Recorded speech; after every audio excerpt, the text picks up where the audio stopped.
name's Matt from Tampa. I'm about to go in, see Dr. Colón, because I am broken, internally and physically. I train and compete in CrossFit, and I have extreme tightness in my joints. It's like a sharp pain. Just feels like needles. Use your wrists a lot, use your ankles a lot, and your hips when you're squatting. If it's tight, if it hurts, not only can, be hard to train, but you can hurt yourself. I look like I'm this great shape, healthy individual, but on the inside, kind of rotten, honestly.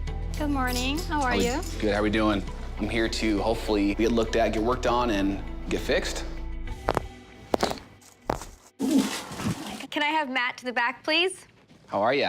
Very good. I'm Dr. Colón. Nice to meet you. I'm Matt. Absolutely. Come right on in. All Have a right. seat right at my desk. I'll follow you. Perfect. I see you here immediately. Powerlifting, wrestling. What brings you in? Yes and yes. Clearly, your physique shows for itself. Are there particular parts that you feel like really bother you when you're going through all this? Your knees, your ankles, your wrists, shoulders, all the above? All of it. I have inflammation all through my body. And you mentioned this because? I'm post bone marrow transplant. Bone marrow transplant as a result of what? What brought you to that phase in life? So, 2014, I was diagnosed with leukemia, cancer in my bone marrow. I started chemotherapy immediately, and right into chemotherapy, I had complete organ failure like 2 days in. I was then put on life support for 18 days. Lost 60 pounds in the 18 days. I wasn't supposed to wake up, but here I am. If it wasn't for my health and fitness, I wouldn't be here, 100%. That's when fitness became the biggest part of my life. Living here as long as I can with my wife and my son, that's top priority for me. Post-transplant, it's different now. My energy level is always different. Absolutely. I have chills right now. Immediately, I'm connecting with him in my head, going, he has no idea what he's saying to me. Oh my God, oh my God. I had leukemia and lymphoma as well as a child. Did So yes, I did. I was stage 4 when I was diagnosed. So I got hit pretty hard. I went through a lot of months of chemotherapy, and we had additional radiation. So my body was really affected, and I really resonate when you sit there and you tell me like you have fatigue. Like the fatigue was the hardest part. Like yes. I just want to be able to walk from my room here, and I couldn't do it. Being a teenager, being diagnosed with stage 4 cancer was the most traumatizing things to happen to me. Mostly because of how I looked at myself in the mirror, but also because of what we had to go through. It was devastating for the whole family, and we did our best to stay positive. And I do think that that positivity is really what got me here today. It just goes to show like how powerful we are as human beings, that we can really endure a lot in the worst of situations and come out like this. Mentally, physically, yeah. Right? Let's check in your squats. Okay. Let's look at your spine. Let's look at those wrists, and let's go from there. I asked him to go through a subset of range of motion with me to see really where he was at so that I knew what was his next level we were gonna take it to. Try and touch your toes. Is that as far as you can go without bending those? Nope. Don't bend those knees for me. How far can you go? Bend. Okay, back up. Yeah. Any pain with that? Oh, yeah. You like slowly got up. You're like, yeah, there's pain, doc. I have him touch his toes. He's like Tin Man. Now I want to test out his shoulders, so let's see how he responds to my strength test. I'm 5'1". I'm a $110 on a good day, and as strong as Matt is, I know that I can go ahead and manipulate him. Thumbs up for me. Do not let me push. Resist me. Okay. Don't let me push. I'm taking you out on this side over here. It's okay. We're gonna have imbalances, but it's telling me what's going on with your body and what muscles I need to zone in on. I need to focus on his neck and shoulder muscles to get its balance back. Also, his cervical spine needs some decompression so we can create some space, get some more range of motion in the shoulders so that he can do these lifts without promoting injury. It's my job to get it back to a more situated space so that he can move better and with more fluidity. I'm tiny, but I pack a punch. So I know with him, I am gonna have to use a little bit more finesse to get through all this dense muscle that he has, and that's okay too. I put him in position and bam. There you go. There it is. Nicely done. Go ahead and go face up for me. All right. Pull this up. Great. It's just gonna open up that lower back. Okay. All the way out. Awesome. Awesome, awesome. There it is. Now I'm happy. Woo-wee! So, hands just like this. Cross them, put them right in your belly for me. Awesome. Holy moly. You got headache central here. Yes, yeah. You found my spots. Getting him. Right here. You're gonna wiggle that left toe for me. There you go. Beautiful.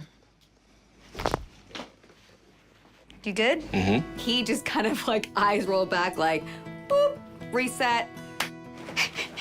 I don't know who's sweating more, you or me right now. Sweating over here, it's workout. But you know what? That sweat is actually really normal during adjustment. I get it. When you adjust my low back, because it turns on your parasympathetic system, turns on the central nervous system, and it's actually a reaction you get from being open and those nerves going, I can finally breathe, thank you.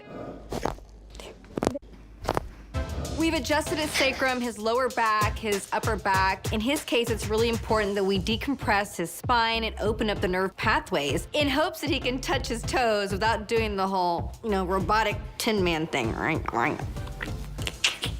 Remove your shirt for me, please. And then I'll get you nice and comfy cozies, okay? All right, I will just lay. Perfect, I got it for you. So now I'm gonna do what we call static cupping. So I'm also gonna do some dragging. There we go. I love cupping. It looks weird, right? I put all these cups on him. I'm suctioning blood flow to this area. It's a great way to increase blood flow, and it's a good way to rejuvenate the connective tissues and also pull it from the bone to gain that mobility. Look at that, beautiful. So that muscle is stuck to that bone, and I'm suctioning it so that it can create more movement to help the shoulder range of motion so he can do proper lifting. And now you're gonna feel the drag. And I love this because I'm actually pulling those adhesions to create more space for gliding of these muscles. Look how tight you are. I mean,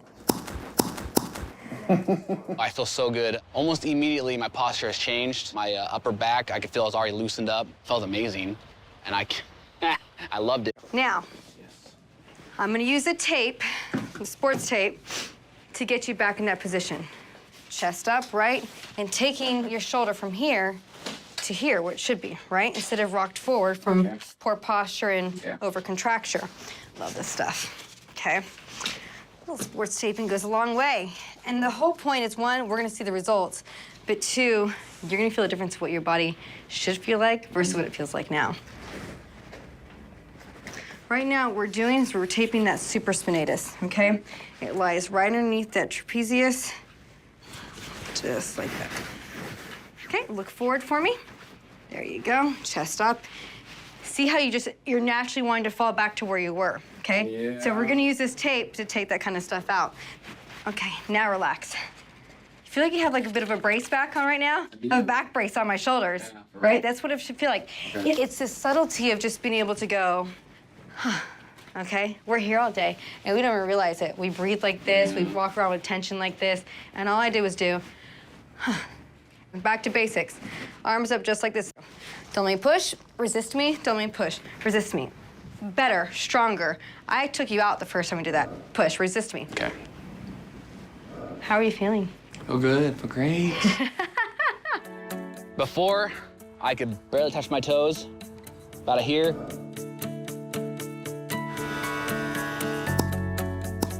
Now I can touch the grass, so great job. Oh man, so my cancer bestie. Look at us go. Just kicking butt. I feel really good right now. That's why I preach health and fitness, because that's what's kept me alive, and I want to live as long as I can for my family.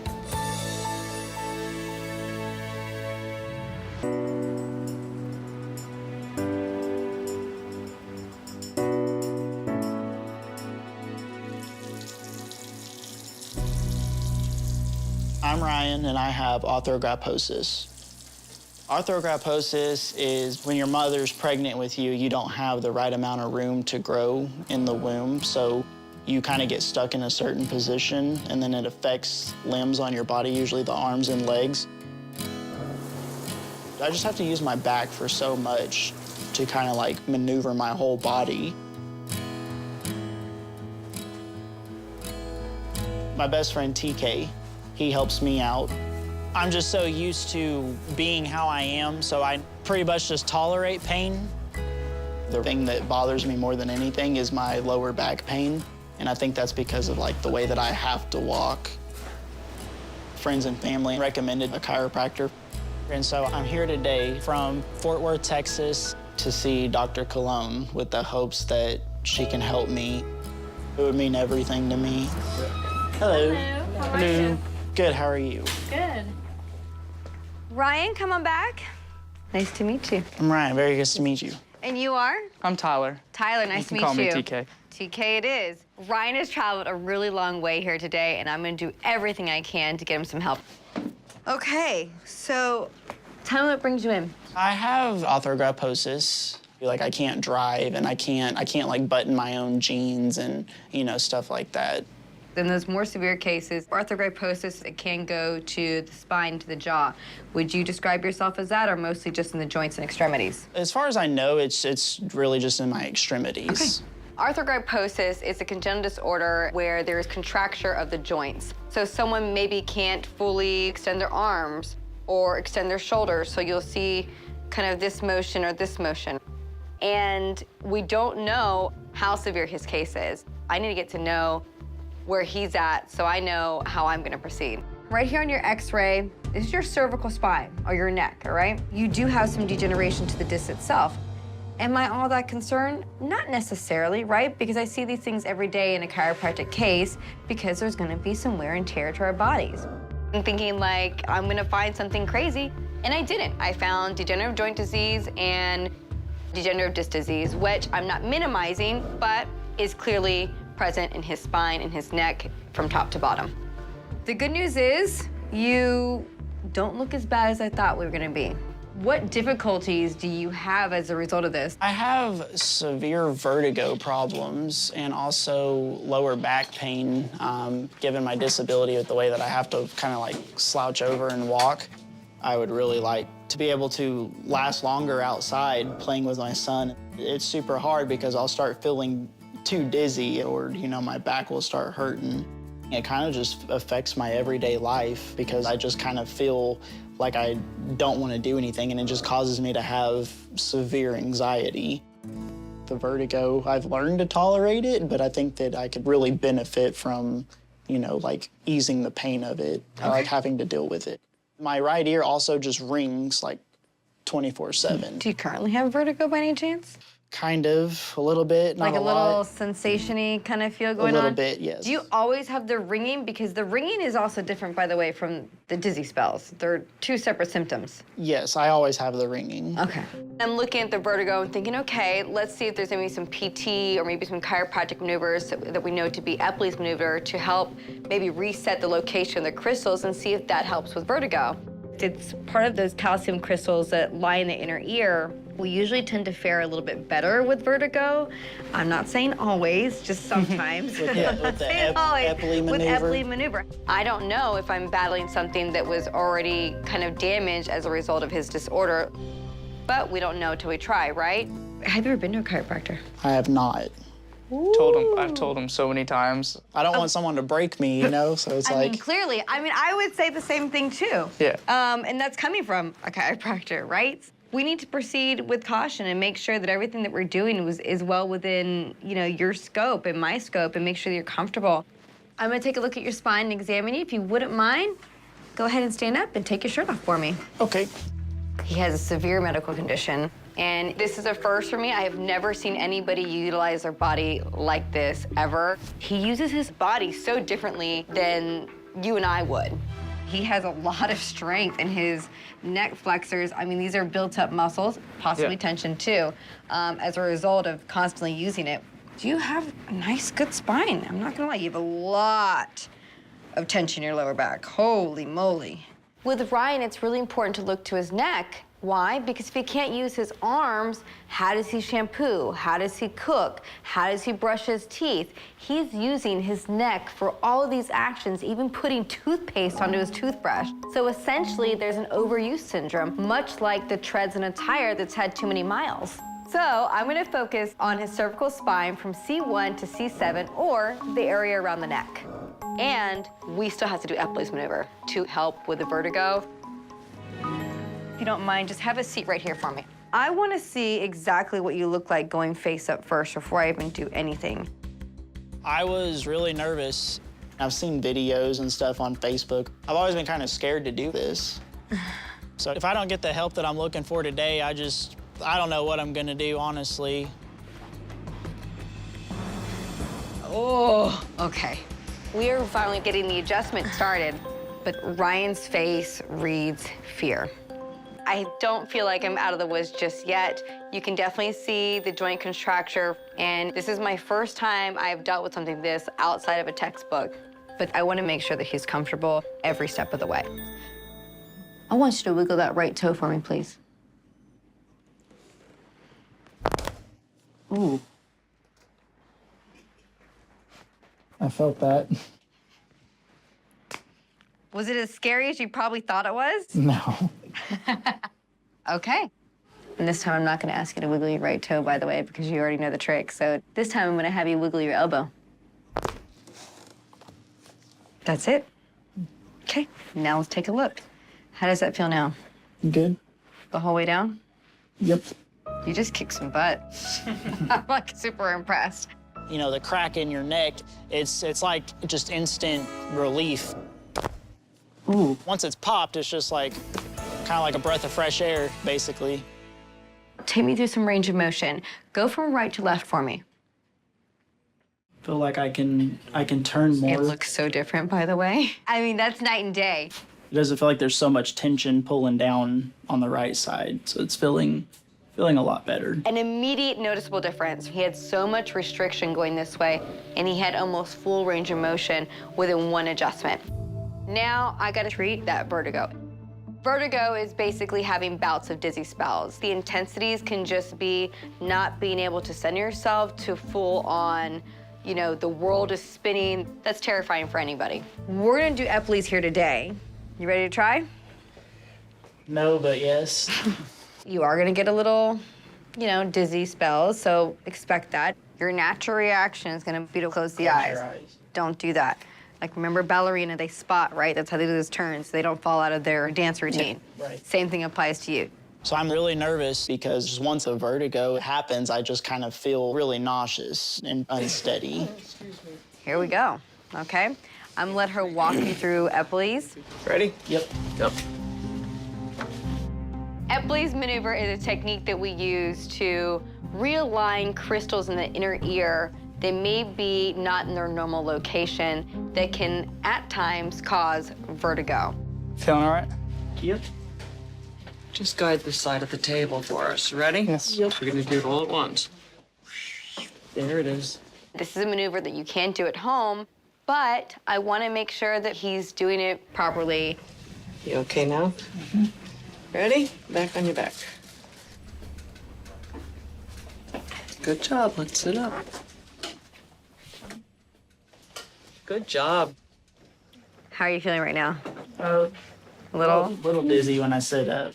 That's okay. We were expecting that, all right? Doing it one time is not going to be like one and done. I have fixed you. Ah, that's not the way this works. Usually it does take a repetition of Epley's maneuvers to kind of help with the vertigo.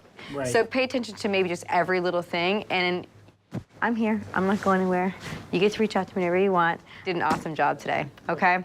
Thank you so much. You could just kind of see that he was like, okay.